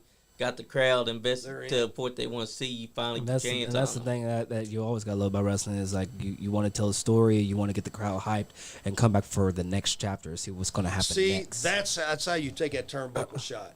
Definitely. Hold on, let me Yep. because I saw that he. He hit it with everything he had, and I said, take a big Here we turnbuckle. go, See here we me go. shoot him. I put all my weight into it. Boom. And Right there. That's what it's supposed to look like. Okay. He did it to perfection because he knew exactly what I wanted. He That's right, got because it. you're slingshotting him so hard that he's gonna hit that turnbuckle like that. That's right. Now I know we were talking about earlier because you were teaching me a little bit about like how baby faces move and all that sort of stuff. And I saw when I saw you come out and you started like fighting with him. That's pretty much you could pretty much do that like after he's like Right. done everything to you. Because you have to continue moving along with whatever the angle is, but each match has to stand alone. So think of any trilogy, any series of movies you ever watched. Yes, it's part of a bigger story, but you can watch that movie without having any history, knowledge of, all right, watch Empire and never have known what Star Wars was.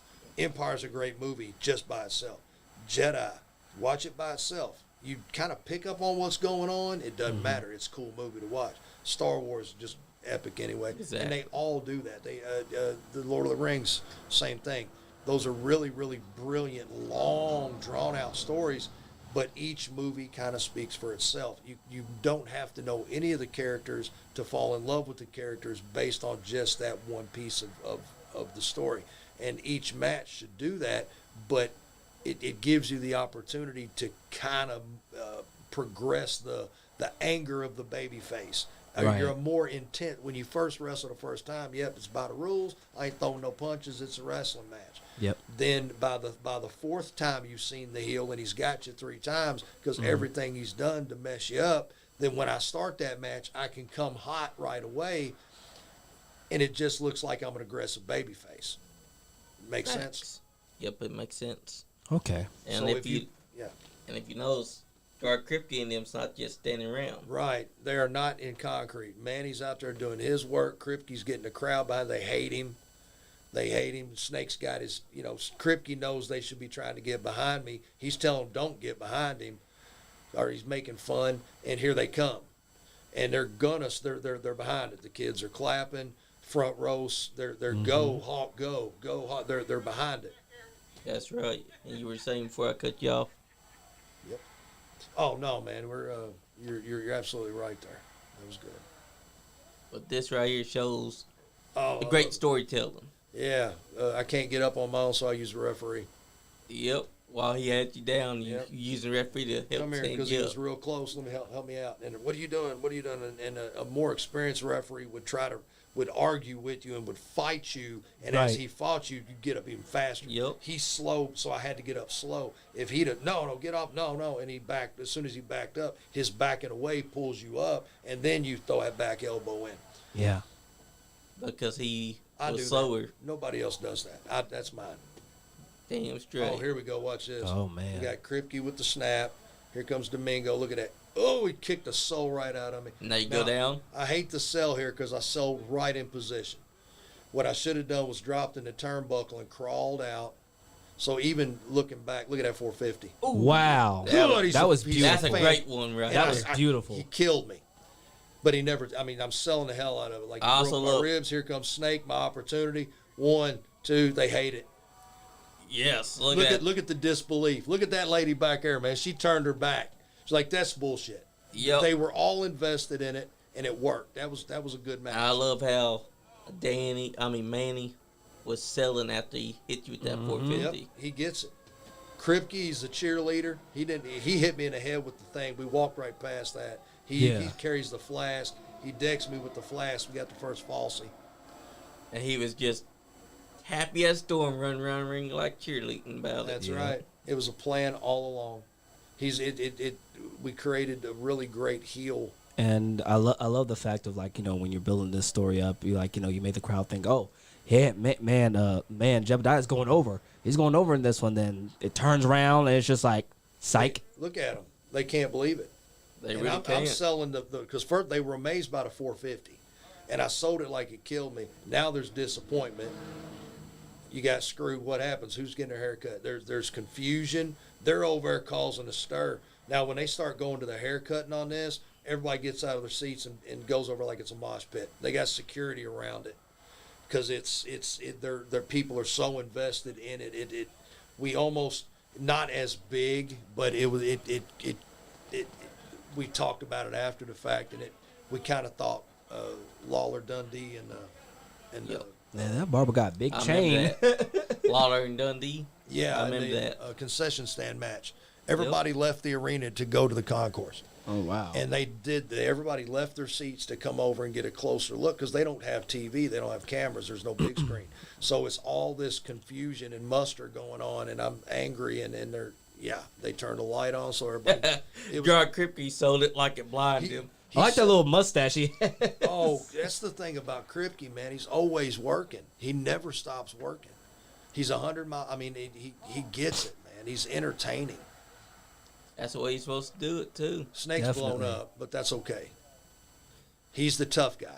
Yeah. Yep. Manny, he's still selling the ribs Yep, that's the way you're supposed to do because it. he beat a monster with his move, so he's still selling that shit. Yep.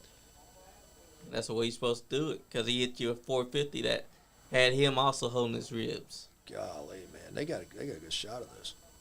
Yeah, they did. Oh, I love how you got the barber, the barber was touching you, and then you're just like, man, get off of me. See, The they're barber's like, get Sit your head down. down. if they've started to muster, and they're not getting whoever's taping. I think this is Kripke. I don't know who's getting this footage, but they are up against the rope on the other side where the sound station is. They're about 30 deep around us, and kind of filtering back, standing on chairs to see. It was very exciting. We created a really good moment. And now you're holding the referee like, Yeah, I don't want to do Like, this. did this really just happen, man? I got screwed. And now you're holding the ref like, it's Yeah. okay, it ain't your fault. I love the rubbing on the ear a little bit. Yeah, it's all right. It's not, you're just doing your job. I'm babyface. Just do it. And now he stands up and he's like, you know what? Fuck it. Do it. They were kind of waiting to see, because they couldn't see. The people in the back couldn't see. So it's It's actually pretty great to see the fans gather around like that because Yeah. they wanted to see this payoff. And hell, man, even the security was watching. They were on security, and they couldn't take their eyes off of it. They were like, look at the people with their phones. They all want it. And now the shaving begins. Yep. Man, you just don't see it anymore, man, with the hair versus hair match Yeah. and everything. There used to be a time where the hair versus hair match was something that was a payoff. When it happened, you knew that guy was going to get embarrassed. Here we go. Oh, Wait, Oh, he's going for that ponytail. Oh, not the ponytail! Now here's the rib, man. I could not get through his ponytail with those clippers. I'm ripping his hair out. He seems selling the ref here. He's so good. Kripke's so good. He's like, this is taking forever. Is it ever going? I can't. The get it. barber guy's like, what's going on? My clippers usually cut. Yeah, I give it to the Now barber. he's I'm like, trying. What did you not oil these or what? I can accidentally. They do something to his hair to make sure that I love the kicking. I love the kicking of the legs. You trying to hold him down. And he just selling the whole time that y'all trying to figure out how to get this haircut. Oh, Now finally you got Look it. at him. He's you cut my hair off. He's mad. Kids are getting knocked down. That's security doing a great job. See, look at it. See how they are. Yep. They won it. They're standing. It's exciting. Kripke's throwing his fit. God, it's a good match. like Kripke's it was supposed to be running your around. hair, not my hair. Yeah, but Kripke's running And around. he's running, towards the and he's crowd, running away. Like, no, nobody see this. And he's holding the back of his head where it got cut off. Because he got his scalp ripped out. Yep. Because whatever he did, it was make sure that y'all wasn't going to cut that out, and it got cut anyways. Yeah, Ramp Rat was shooting that one too, man. She takes some really good shots as a photographer. While we still got more minutes left on this podcast, make sure y'all keep tuning in. We got Jebediah Blackhawk here, OVW wrestler, and also As seen on OVW Wrestlers. Yep, and seen on Netflix Wrestlers. Make sure y'all get your call-ins, ask any questions y'all want. See, I was trying to figure it out. But you know what? You've come a long way from this time. Well, we're all Definitely. goofy. We're all goofy kids, man. Definitely. Trying to figure it out. That's the way you do it, though. If you're coming into the wrestling business, you gotta experiment. Try to find out what works for you. Well, I've been running with Jack for so long as doing the Hillbilly. I mean, like I said, we'd had the tag belts twice. We were the goodwill ambassadors of the company. We were one of the faces of the company. And, they put a lot of stock in us. And then whenever developmental came in, they needed new faces for the company because they'd gotten a lot better talent than me and Jack. So, you had to figure out what was next. And I was at that, I probably had a broken back by that point. I remember I broke my back when me and Jack were still tagging. Oh, I didn't get to see this. What were the other referees out here? This is when you were still the cowboy gimmick. Yeah. Because you're still inside jeans and t-shirt. Trying to figure it out. Mm-hmm. And your hair, I think, is still It's blonde, but it's starting to fade. Starting to grow out a little bit. Yep. They were making me more aggressive. Mm-hmm. It was just a bad look. The cowboy boots, there's a funny story too. It's where I cracked my ribs. Oh, damn. This may be the one where, no, I was Judas. Yeah, see, Flash is great at. Has there been any famous wrestlers you see you seen that you've wrestled in OVW like people like Booker T or a lot of those others? What do you mean? I'm trying to Seen get the quick question out here. Like have you ever faced them? Yeah, I mean, I've had an opportunity to work with a lot of guys that that went like I say. He goes on to get his deal. I was with Rob Conway. I'd worked Dinsmore, Doug Basham, WWE Tag Team Champion. Like I said, second match with him. Danny Holly, multiple matches with him. So a lot of the guys that go on to be those WWE, really, really good up there, I had a chance to work them when, before they were them. So that's going back now, looking around and really taking, because you're just worried about yourself when you're a kid. It's all about me. It's all about, me getting my stuff, and these guys are expendable, and I'm better than you. And you got to get out of your own way. That's right. Yeah. It's about doing and making really good business. It's not about going over. It's about getting over. Mm-hmm. What Rip Rogers said, and I hate to break, because I started out doing such a good job of not breaking kayfabe, because that story was funny. But Rip Rogers said, it's fucking fake when I win, and it's fucking fake when I lose, love. It doesn't matter. And there's one of the best heels that's ever walked in a wrestling ring, and there's a guy that worked everybody. Look at any of his game film. Christ. And then look what he's taught the second generation. So every time I'll see Rip Rogers, I thank him. First time, I didn't know, I was raised on Hulk Hogan vitamins, bless my heart. And I did not know the boys from Memphis. I did not know the boys from WCW in Mid-South. I did not know them. And I did not know who Rip Rogers was when he shows up at OVW. He's just another wrestler. And he's an older guy. I'm like, well, he's an older wrestler. I did not know his pedigree because I'm stupid, right? And when developmental comes through, and he took a moment to talk to me, and he said, "You've got to start working on your body." Case in point, I mean, look what Danny Holly looks like there. He looks like he'll kick your ass. Flash Flanagan, he looks like, I look like a freaking D2 offensive lineman, right? So he's like, "Kid, you got to start working on your body. You're too big." I think it was when I did get the look with Cleveland, "You're big enough. You're just not big enough." And I said, "Rip, when am I supposed to go to the gym, man?" I said, "You got me 6 nights a week." I said, "I work the shoot job during the day." And he said, "Well, when do you sleep?"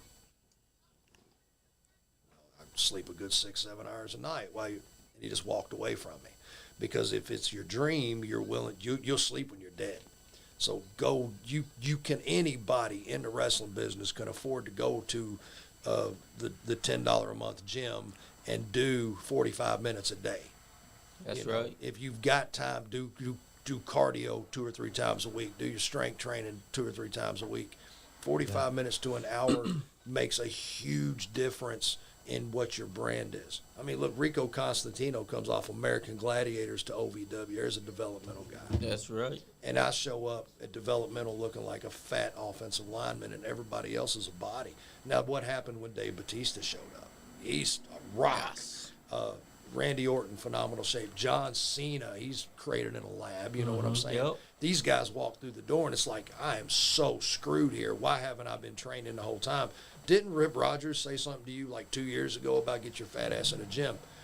And that's the truth. So that's one thing I tell anybody that's trying to break in. Learn the craft. Yes, be a part of it. Yes, learn everything you can. But take time every day, 45 minutes at the least.